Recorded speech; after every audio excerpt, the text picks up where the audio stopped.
verse 1 to 7. In the interest of time, I'm going to read.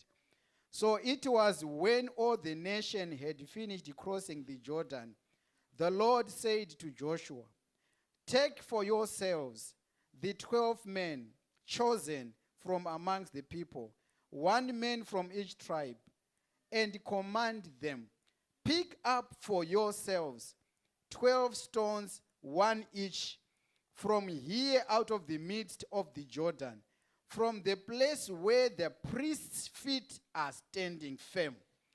Carry them over with you and lay them down at the place where you will spend the night tonight." Then Joshua called the 12 men whom he had appointed from the sons of Israel, 1 man from each tribe.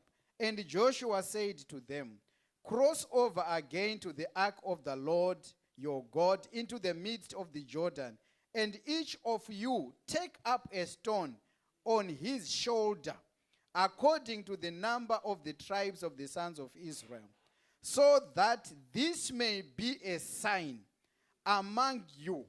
When your children ask later, 'What do these stones mean to you?' then you shall say to them that the waters of the Jordan were cut off before the ark of the covenant of the Lord. When it crossed the Jordan, the waters of the Jordan were cut off. So these stones shall become a memorial for Israel forever." Now, from the book of history, book of remembrance, how it began and where it is going. If you just read the title, the book is telling us about where we are coming from. But the book is not silent about where we are going. We learn about where we are coming from. We learn about where we are going.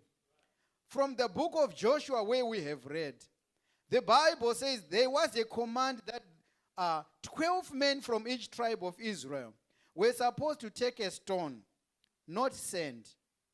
They were supposed to take a stone, not sand, not grass, a stone from which the feet of the priests were standing firm. People of God, there was a stone on which each priest was standing on, or on which the priests were standing on. They were standing on a firm ground. They were standing on a firm foundation. They were standing on something that is not shakable. Remember, this is a river. They were not standing on sand. So in this ministry, there is a foundation which our Father was standing on. So today, there are people, when they see certain things, they don't understand. What do these stones mean to you? That is the question that was asked, that the Bible says. The children are going to ask, what does it mean to you? The children who are coming after us are going to ask us, what does this mean to you, Elders Tole? What does it mean? In Forward in Faith, people used to pray and they are crying. Why do they cry?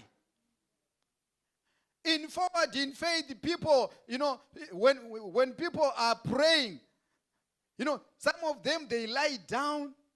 Some of them, a lot of things happen. When the people speak in tongues, what does it mean? When people are working talents, what does it mean, elder? There are a lot of things we assume that we know, but other people do not know. Here, during this anniversary period, it is a time that we remind each other of these stones. That in Forward in Faith, there are certain things that have kept the church up to this day. Now, I want to talk about one of these things. Something that we talk about, something that I can't say something that we follow, but I think something that most of us say. Something that most of us say. If someone walks here during prayer, we hear people saying, "The God of our Father, the God of Israel."